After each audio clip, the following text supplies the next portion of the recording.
नमस्कार, मैं पंकज चौधरी सर स्वागत करता हूँ अपने यूट्यूब चैनल में। आज हम लोग देखेंगे भारत की मिट्टी के बारे में, उसका अध्ययन करेंगे, ठीक ना। तो सबसे पहले हम लोग देखेंगे भारत की मिट्टी। तो मिट्टी के अध्ययन के विज्ञान को मृदा विज्ञान कहते हैं, ठीक ना।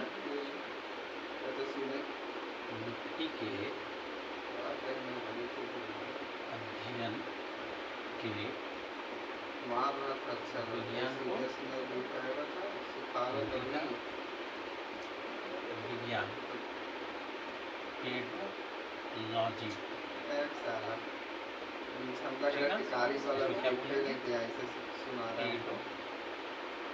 पेडोलॉजी, इसको पेडोलॉजी बोलते हैं, जिसमें मिट्टी का अध्ययन होता है कि मिट्टी की प्रकृति क्या है, ठीक ना। उसमें कौन कौन से तत्व पाए जाते हैं, ठीक ना। उसमें कौन सी चीज़ों की कमी है, कौन कौन से फसल उसमें अच्छे होंगे, कितनी उसमें पानी की ज़रूरत होती है, इन सभी चीज़ों का अध्ययन पेडोलॉजी में किया जाता है। चलिए इसके बाद देखेंगे कि भारतीय कृषि अनुसंधान परिषद ने भारत की मिट्टियों को 8 वर्गों में विभाजित किया है। किसने किया है? तो भारतीय कृषि अनुसंधान परिषद, ठीक ना। ये अनुसंधान परिषद इंडियन एग्रीकल्चर रिसर्च काउंसिल, ठीक ना, परिषद है। तो एक होता है इंडियन एग्रीकल्चर रिसर्च काउंसिल। इसने भारत की मिट्टी को लगभग 8 भागों में विभाजित किया है, 8 वर्गों में बांटा है। तो ये कौन कौन से हैं इसको देखेंगे, ठीक है। इसको अच्छी तरह से समझेंगे। तो इसमें से कुछ पहला है जलोढ़ मिट्टी है, उसको देखेंगे, ठीक है। जलोढ़ मिट्टी,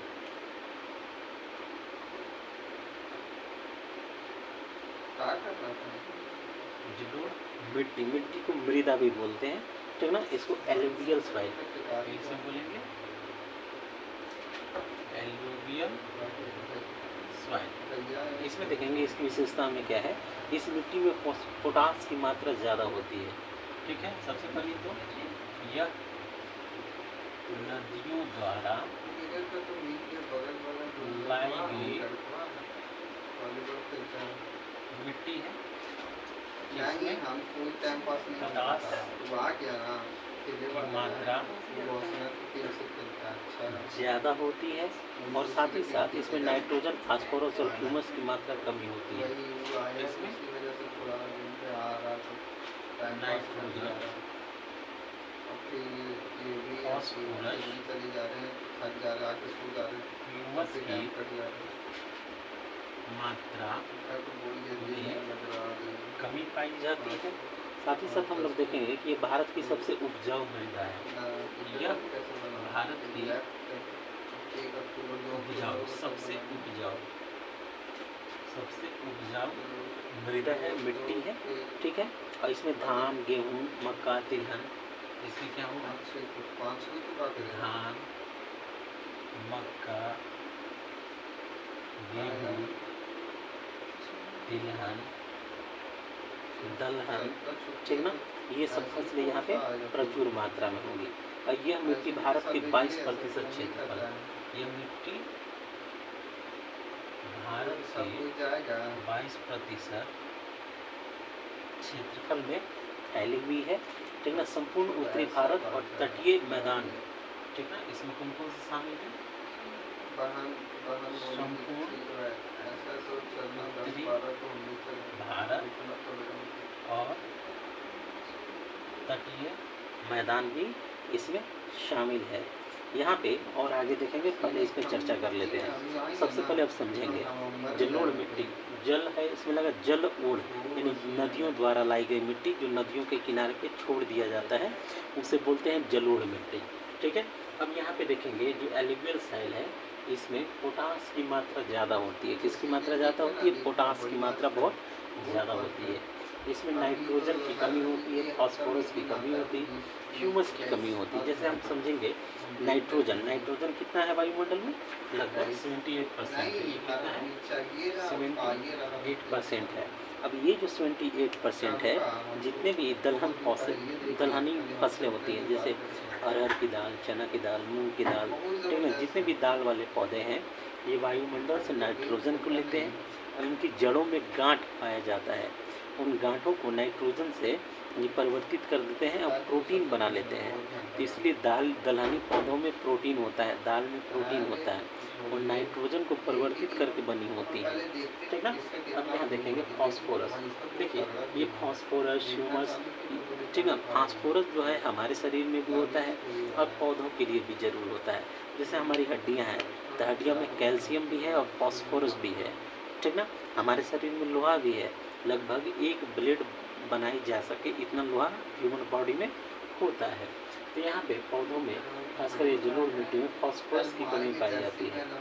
ह्यूमस की मात्रा में कमी। ह्यूमस का मतलब होता है नेचुरल जो कंपोस्ट है वो चीज़, जो खरपतवार है, जो सूखे हुए पत्तियाँ हैं वो सूख जाती हैं, फिर वो मिट्टी में मिल जाती हैं। जैसे खेतों में गोबर डाला जाता है तो गोबर क्या है, नेचुरल कंपोस्ट है, भूमि की उर्वरता शक्ति को बढ़ाती है, ठीक है।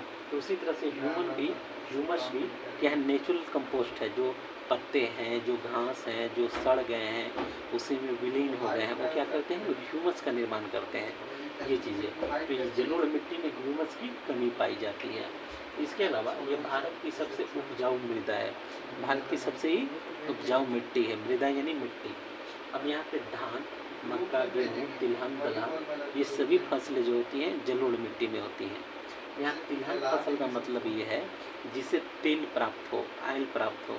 जैसे सरसों हो गया, तिल हो गया, अरंडी हो गया, अलसी हो गया, इन सबसे तेल प्राप्त होती है, ठीक है ना।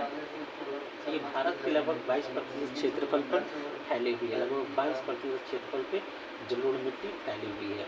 और ये संपूर्ण उत्तरी भारत में लगभग पूरा, यहाँ तक कि आपका गुजरात से लेके राजस्थान के ऊपरी वाला इलाका जो यूपी और एमपी से बॉर्डर से टच है, पंजाब हरियाणा से लेके आपका यूपी एमपी छत्तीसगढ़ से लेके बिहार झारखंड बंगाल, ये पूरा इससे लेके उधर आसाम तक ये पूरा का पूरा जलोढ़ मिट्टी है। और यहाँ तटीय मैदान का मतलब हुआ कि पश्चिमी घाट के इस तरफ अरब सागर के तरफ और पूर्वी घाट के उस तरफ यानी बंगाल की खाड़ी की तरफ जो संकीर्ण पट्टी है उसमें पूरा का पूरा तटीय मैदान है, तो वहाँ भी जलोढ़ मिट्टी पाई जाती है, ठीक ना। ये चीज़ें अब यहाँ पे हम लोग आगे देखेंगे जलोढ़ मिट्टी के भाग कितने हैं।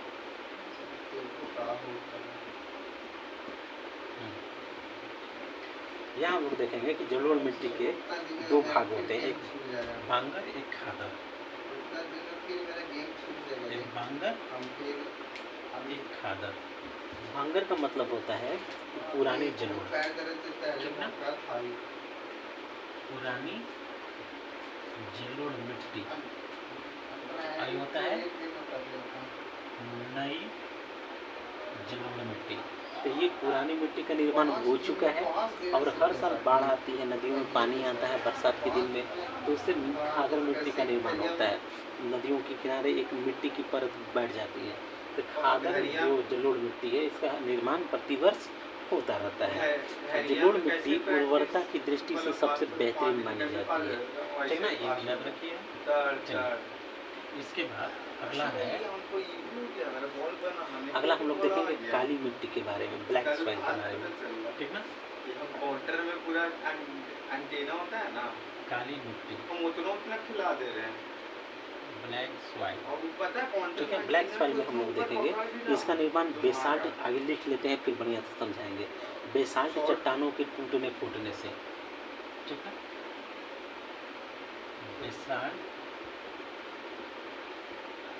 चट्टानों के नहीं, हम बता रहे हैं खेल लेगा इसके साथ औरंगाबाद या समझा देते हैं। देखिए बेसाल्ट चट्टानें क्या है, सबसे लंबा है। बेसाल्ट चट्टानें वैसी चट्टानें काला काला लंबा और ज्वाला बेगूसराय के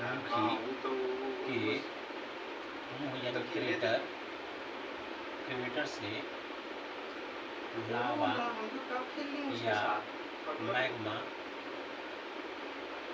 खेले हम लोग उसके साथ कहाँ खेले थे, दूसरा के साथ था उन लोग का मैच कहाँ किए थे। करोड़ों सालों में ठंडा होकर मिट्टी का हाँ तो हम लोग बैठ निर्माण कैसे होगा, अपक्षय और अपर्दन क्रिया। अरे क्या चीज़ पता है होगी? स्टेज के पास हुआ था तो हम लोग सीढ़ी पे बैठ अपक्षय के उन होगी, लोग का मैच देख रहे थे, हम लोग के साथ थोड़ी ना खेले थे। अपर्दन क्रिया होगी। अब इसको समझेंगे। देखिए बेसाल्ट चट्टानों का निर्माण हाँ कैसे होता खेला है। तो कैसे नहीं आज खेले से तुम लाखों लोग, हम करोड़ों मिट्टी से साल खेले पहले थे ना। जब धरती का निर्माण हो रहा था, तो उस समय ज्वालामुखी के अरे हम लोग मुंह जिसके से साथ जितने खेले भी थे ना मिट्टी वो निकले, लड़का नहीं सॉरी है, उसका लावा या रोशन नाम मैग्मा है, निकला, बोल रहा वो ना धरती की शॉर्ट बोल सतह पर मारता है, पूरा फैल गया। पूरा उसका दक्कन रोशन का नाम पठार है, वही है महाराष्ट्र उसको का, जानते ठीक ना, हो। ये काली मिट्टी में ही पाई उसका जाती बात है। थोड़ी तो है। पूरे ऊपर सतह में फैल गया। एक अब दिन हम लोग लाखों करैया में करोड़ों टूर्नामेंट सालों खेलने में, गए थे, ठीक ना भाई, लाखों रतिया करोड़ों में जो सालों जो में इन फाइनल में चट्टानों काउंटर को मारा था चार क्या प्राप्त हुआ? करैया वाले से, हवा, सेमीफाइनल में जो अविनाश और ठीक ना, अभिषेक को सदा तो काउंटर नहीं धूप, मारा था लड़का, उसका बात कर रहे हैं। वर्षा, वो गर्मी, औरंगाबाद का है, ठंड, ठीक ना।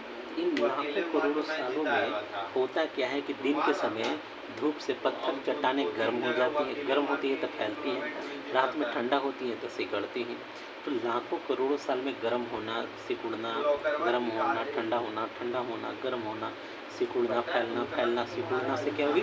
चट्टानों में निकाले, दरारें पड़ी। दरारों में देखे होंगे तो चट्टानों तो पे कि कहना वहाँ नहीं घास होंगे, पेड़ गलत पौधे होंगे, तो उसको कहाँ रोपा है? किसने रोपा है? तो प्रकृति ने कैसे?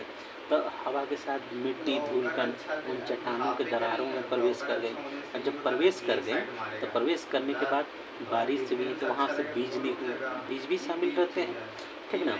ये और उसी में फिर पौधे जन्म लेते हैं। देखिए एक बात याद रखिए कि हवा क्या होती है कि बीजों को यहाँ से वहाँ, वहाँ से यहाँ स्कैटर करती है, छितराती है। जैसे मान लीजिए कि हमने धान की फसल रोपी और 1 महीना बाद आपने रोपी, ठीक ना, लेकिन जब उसमें बीज आएगा तो दोनों का टाइमिंग एक होगा। क्यों? हवा क्या करती है कि परागन का फैलाव करती है और एक ही समय सभी फसलों को पका देती है, ठीक ना। तो हवा भी, ठीक ना, बीजों को यहाँ से वहाँ स्कैटर करने में, बिखेरने में मदद आती है। तो इन चट्टानों में बीज कहाँ आया? हवा के माध्यम से धूल, मिट्टी, बीज सब कुछ पहुँच गया। ये चीज़ होती है।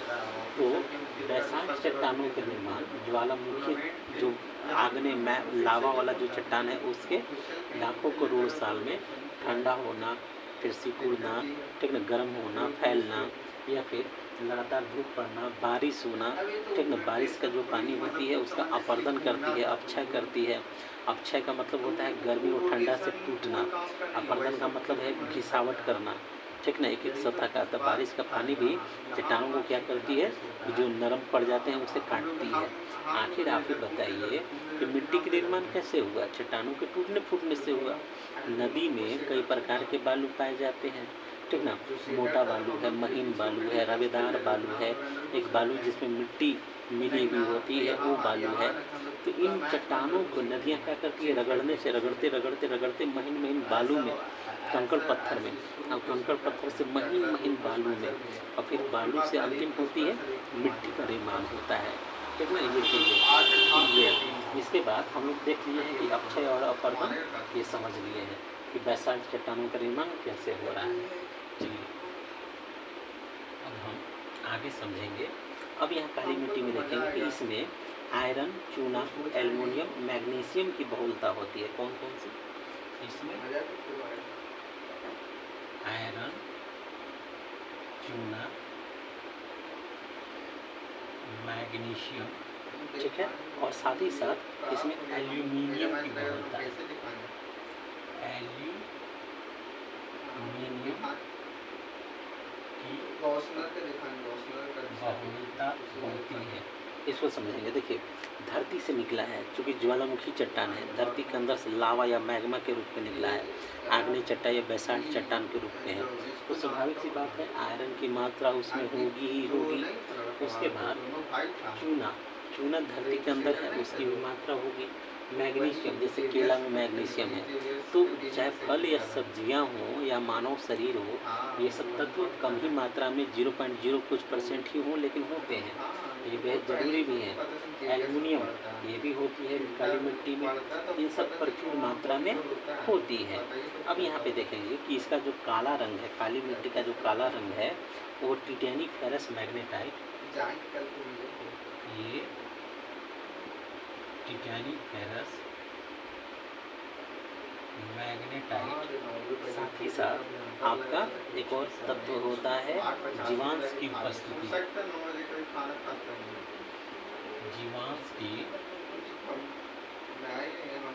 उपस्थिति के कारण काला रंग होता है। इसको समझेंगे। देखिए, लोहे की कई प्रकार होती है। हेमेटाइट है, ठीक ना, मैग्नेटाइट है, एक दो और है। ये जो मैग्नेटाइट है, क्योंकि धरती के अंदर से लावा के रूप में आया है, इसमें लोहे की मात्रा होगी।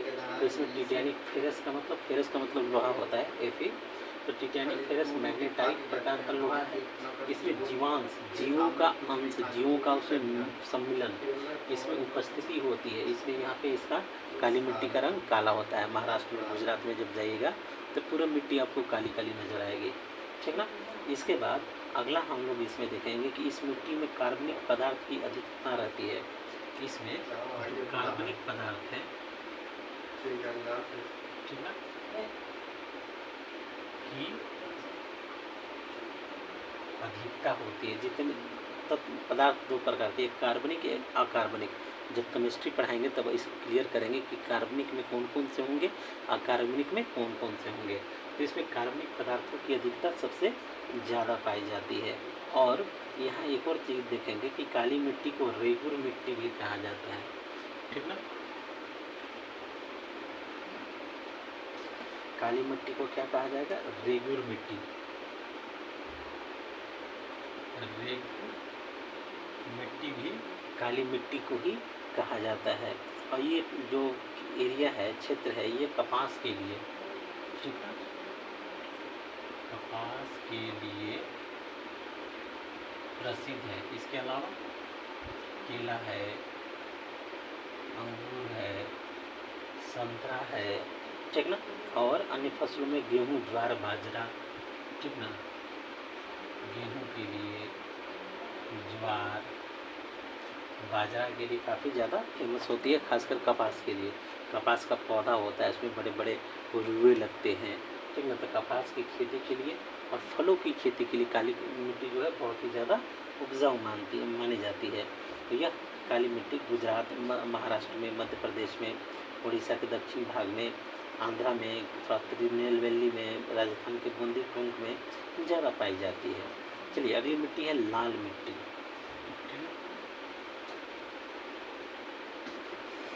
अगली मिट्टी है हमारी लाल मिट्टी।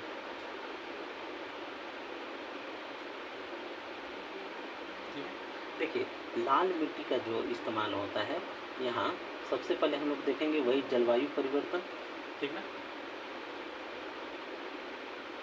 जलवायु परिवर्तन, चाहे वह अक्षय से हो या अपरदन से हो, ठीक ना।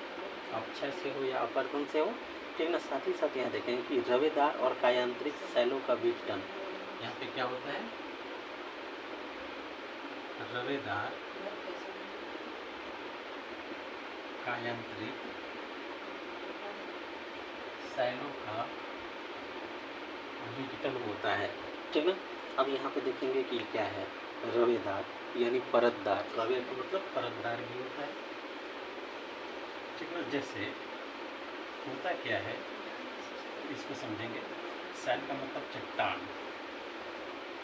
और कायांतरित या रवेदार, जैसे परत दर परत पाई जाती है जमीन के नीचे, परत दर परत इस तरह से पाई जाती है, तो ये परतदार चट्टानें हैं। कायांतरित का मतलब होता है जिसके स्वरूप में कायांतरित, काया में परिवर्तन, यानी काया यानी स्वरूप। जैसे चूना पत्थर क्या बनेगा? संगमरमर बनेगा। ये चूना पत्थर ऐसा क्यों बना? क्योंकि अत्यधिक ताप प्लस दाब, ठीक ना, धरती के अंदर, पृथ्वी के नीचे, ठीक ना, चूना पत्थर है। अब चूना पत्थर अधिक ताप और दाब और गर्मी की वजह से स्वरूप में परिवर्तन करके संगमरमर बन जाती है। जितने भी पेड़ पौधे ये सब पहले ज़मीन के नीचे दबे हैं, सब के सब कोयला बन जाते हैं, ठीक ना। तो ये होता है काया या स्वरूप में परिवर्तन। तो इससे क्या है? चट्टानों का विघटन होता है, ठीक ना। इससे क्या होगा? चट्टानों का विघटन होगा, ठीक ना। चलिए, अब हम आगे देखेंगे कि इस मिट्टी में यानी लाल मिट्टी में सिलिका और आयरन ज़्यादा होती है। इसमें क्या होगी? सिलिका प्लस आयरन ज़्यादा होती है। साथ ही साथ हम लोग यहाँ पे देखेंगे यह लाल मिट्टी का जो लाल रंग है लो ऑक्साइड की उपस्थिति के कारण होता है। इसकी मिट्टी में लो ऑक्साइड पाया जाता है, लो ऑक्साइड की मात्रा पाई जाती है। साथ ही साथ इसमें हम लोग और देखेंगे कि जब जल इसमें प्रवेश करेगा तो जल के साथ पीला थोड़ा सा दिखाई देगी, हल्का सा पीला दिखाई देगी। इसमें इसकी जो प्रकृति है अम्लीय है, ठीक ना? इस मिट्टी की प्रकृति अम्लीय होता है, ठीक है। अब इसमें देखेंगे कि नाइट्रोजन, फास्फोरस और ह्यूमस की कमी होती है। इसमें भी नाइट्रोजन, फास्फोरस, ह्यूमस की कमी दिखाई देती है। और साथ ही साथ हम लोग यहाँ पे देखेंगे ये जो है आपका उर्वरता विहीन बंजर भूमि, ठीक है। यह क्या है? उर्वरता विहीन बंजर भूमि के रूप में जाना जाता है। लेकिन फिर भी यहाँ पे कपास, गेहूँ, दाल, मोटे अनाज की खेती होती है। फिर भी यहाँ पे आपका कपास, गेहूँ, दाल, मोटे अनाज की खेती होती है। पहले समझ लेंगे। देखिए जितनी भी लाल मिट्टी है इसमें सिलिका आयरन की मात्रा ज़्यादा होती है। इसमें लो ऑक्साइड के कारण इसका रंग लाल, गहरा लाल दिखाई देता है और जब जल के साथ मिलता है तो हल्का पीला दिखाई देता है। इसकी प्रकृति अम्लीय है, खट्टापन है, ठीक है। अब इसमें नाइट्रोजन, फास्फोरस और ह्यूमस की कमी पाई जाएगी।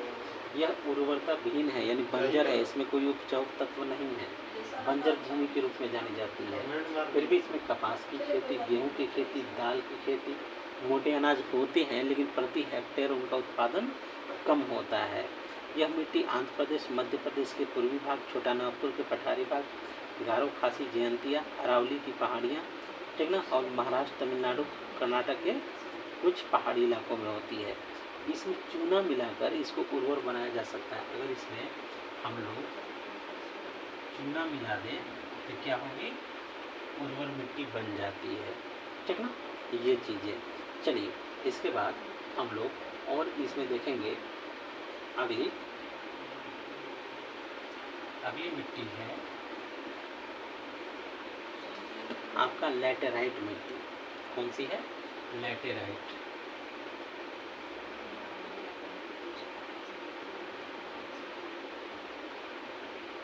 ठीक है। लैटेराइट मिट्टी में चाय, इलायची और काजू की खेती होती है। चाय, इलायची और काजू की खेती होती है। तो चाय के इलाके कहाँ पे होंगे? जहाँ पहाड़ी इलाके होंगे, पहाड़ी क्षेत्रों में होती है। चाय के बागान मिलेंगे, इलायची के पहाड़ मिलेंगे और काजू की खेती। काजू कुछ शिमला मिर्च जैसा होता है और नीचे इस तरह से आपका काजू ऐसे लटका रहता है, तो इसको तोड़ लिया जाता है और उसको भी खा लिया जाता है, ठीक ना। ये चीज़ें तो लेटराइट मिट्टी में चाय, इलायची और काजू की खेती होती है। ये अधिकांश पहाड़ी क्षेत्रों में होती है, ठीक ना। साथ ही साथ इसमें देखेंगे कि इसका निर्माण भी आपका वही मानसूनी जलवायु की आर्द्रता और शुष्कता के माने गर्म और ठंडा होने की वजह से, चट्टानों के अपरदन होने की वजह से ही होता है। इसमें आयरन और सिलिका ज़्यादा होता है। इसमें क्या होता है? आयरन प्लस सिलिका ज़्यादा होती है। और यहाँ पे देखेंगे कि ये सैल यानी चट्टानों के टूटने फूटने से गहरी लाल लेटराइट मिट्टी भी पाई जाती है, सफ़ेद लेटराइट मिट्टी भी पाई जाती है। तो सफ़ेद वाला सबसे कम उर्वर होती है, ठीक ना, उतना ज़्यादा नहीं होती है, ठीक है। और इसमें देखेंगे कि केंद्रीय मृदा संरक्षण बोर्ड, एक बोर्ड बनाया गया था, केंद्रीय मृदा संरक्षण बोर्ड जो 1953 ईस्वी में बनाया गया था। इसलिए बनाया गया था मृदा यानी मिट्टी, संरक्षण यानी कटाव को रोकना। कटाव कैसे होगा? एक वर्षा द्वारा, दूसरा हवा द्वारा कटाव होता है। जैसे बारिश के पानी जो होता है, अपने साथ देखे होंगे नहरों में, नदियों में मटमैला पानी होता है। उस पानी को एक बाल्टी छान के रख दीजिएगा निकाल के, तो आधा एक घंटा में देखिएगा कि सारा जो गंदा पानी है नीचे ज़मीन पर बैठ जाएगा, बाल्टी की तली में बैठ जाएगी। तो बारिश का पानी जो है पहाड़ों पे क्या करता है? मिट्टी का कटाव करती है। इसलिए पहाड़ों पे देखे होंगे कि सीढ़ीदार खेती बनाई जाती है। सीढ़ीदार क्यों? हर खेत में आरी या मेड़ लगाई जाती है। क्यों? ताकि उस बारिश का पानी जो ज़मीन के ऊपर वाला जो 4 इंच है उसमें क्या होता है? उर्वरता होती है, तो उसको बहा के न ले जाए, ठीक ना। इसलिए हर खेत में आड़ी बनाई जाती है, चाहे वो समतल मैदान हो या कहीं भी हो, ताकि पानी के द्वारा मिट्टी की जो उर्वर ऊपर वाली जड़ परत है वो बहा के न, उड़ा के न ले या बहा के न ले जाए। हवा के द्वारा भी मिट्टी का कटाव होता है। हवा भी मिट्टी का कटाव करती है। और यह कटाव जब गर्मी के दिन होता है, जल स्रोत सूख जाते हैं, तो हवा क्या करती है? ऊपरी परत उड़ा लेती है। होता क्या है कि गाय, बैल, भैंस, बकरी ये सब जो चरने वाले होते हैं, वो जब नोचते हैं तो घास को पूरा नहीं नोचते हैं, ऊपर से नोचते हैं। और साथ ही साथ मिट्टी की जो जड़ें जो घास पकड़े रहती हैं, चूँकि भाई जबड़ा है, तेज नोचते हैं तो थोड़ा सा हिला देती है, कबार देती है, यानी उखाड़ देती है, ठीक ना। तो जड़ों से घास कमज़ोर हो जाते हैं। और बारिश का पानी आराम से मिट्टी का भी कटाव करती है, साथ साथ घासों का भी कटाव कर देती है। इसलिए अत्यधिक चारागाही प्रणाली होगा, चारागाह होंगे तो जंगल बर्बाद हो जाएगा, खेत बर्बाद हो जाएगा। जंगल में शाकाहारी पशुओं की संख्या बढ़ जाएगी, ठीक ना। तो फिर क्या होगा? तो फिर वो जंगल में घास पतई कुछ भी नहीं बचेगा। क्यों नहीं बचेगा? क्योंकि शाकाहारी जानवर सब खा जाएंगे। इसलिए जंगल में मांसाहारी जीवों का रहना भी ज़रूरी है। इसलिए प्रधानमंत्री जी ने कूनो अभयारण्य मध्य प्रदेश में चीतों को मंगाया है नामीबिया से, ताकि जो इकोसिस्टम है वो बना रहे, शाकाहारियों की संख्या ज़्यादा न बढ़े, ठीक ना। वो जंगल को मेंटेन करते हैं। जितने भी मांसाहारी जीव, चीता, शेर, बाघ, ये सब जंगल के प्राकृतिक संतुलन को बनाए रखते हैं। क्योंकि शाकाहारियों की जो संख्या है, ठीक ना, शाकाहारी जानवरों की संख्या वो गुणात्मक रूप से बढ़ती है, और उसे कंट्रोल करने के लिए मांसाहारी जीवों का रहना बेहद ज़रूरी होता है। तो लगभग ये चीज़ कंप्लीट है। एक और चीज़ छूट रहा है कि एक संस्थान है आपका, वो भी लिख ही देते हैं, ठीक है, कजरी, ठीक ना, CAZRI, ठीक ना। इसका होता है आपका केंद्रीय शुष्क क्षेत्र अनुसंधान संस्थान, केंद्रीय शुष्क क्षेत्र अनुसंधान संस्थान, ये है जोधपुर में, ठीक है, जोधपुर राजस्थान में है। तो यहाँ पे कजरी है। कजरी का मतलब आपका केंद्रीय शुष्क क्षेत्र, शुष्क यानी आपका बंजर क्षेत्र जहाँ ज़्यादा गर्मी पड़ती है, वैसा क्षेत्र। तो केंद्रीय शुष्क क्षेत्र अनुसंधान संस्थान जोधपुर में है। तो यहाँ शुष्क क्षेत्रों में क्या होता है? पशुपालन होती है। लोगों के पास 200-400 भेड़ बकरियाँ हैं, ऊँट है, गाय है, बैल है, भैंस है, और उनका दूध पालन होता है। इन्हीं पर उनका जीविका चलता है, ठीक ना। क्योंकि शुष्क का मतलब राजस्थान में क्या है कि पूरा बाड़मेर, बीकानेर, जैसलमेर, लगभग 15 जिलों में ही पूरा थार मरुस्थल फैला हुआ है। तो उतनी ज़मीनें नहीं हैं, तो वहाँ पे क्या खेती की जाए, इन सब चीज़ों के अध्ययन के लिए जोधपुर में कजरी की स्थापना की गई है। तो लगभग भारत की मिट्टी आपका कंप्लीट है। कल के दिन भारत का कृषि पे एक वीडियो बना देंगे। बहुत बहुत थैंक यू, धन्यवाद। हमको नींद आ रही है। चलिए लाइक कीजिएगा, शेयर कीजिएगा, सब्सक्राइब कीजिएगा, कमेंट भी दीजिएगा। Thank you.